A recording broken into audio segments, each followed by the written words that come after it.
রাকিব ছোটবেলা থেকেই খুব সত্যবাদী। তার বাবা মা সবসময় তাকে শিখিয়েছেন, সত্য কথা বলাই সবচেয়ে বড় গুণ। একদিন স্কুল থেকে ফেরার পথে রাকিব দেখল, এক বৃদ্ধ লোক রাস্তার ধারে পড়ে কাতরাচ্ছে। চারপাশে অনেক মানুষ থাকলেও কেউ তার দিকে ভ্রুক্ষেপ করছে না। রাকিব দেরি না করে কাছে গেল এবং জিজ্ঞেস করল, দাদু, কি হয়েছে আপনার? বৃদ্ধ করুণ স্বরে বললেন, বাবা, আমি হঠাৎ পড়ে গেছি, উঠে দাঁড়াতে পারছি না। রাকিব দ্রুত পাশের ওষুধের দোকান থেকে কিছু পানি নিয়ে এল এবং একজন রিকশাচালককে ডেকে বৃদ্ধকে বাড়ি পৌঁছে দেওয়ার ব্যবস্থা করল। বৃদ্ধ কৃতজ্ঞ চোখে রাকিবের দিকে তাকিয়ে বললেন, বাবা, তুমি খুব ভালো মানুষ। তোমার জন্য আমি দোয়া করি। বাড়ি ফিরে রাকিব মায়ের কাছে সব খুলে বলল।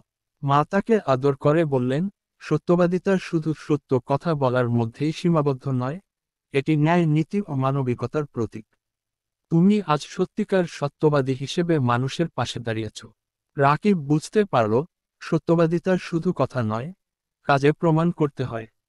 সেই দিন থেকে সে প্রতিজ্ঞা করল, সত্য ও ন্যায়ের পথেই চলবে সারা জীবন।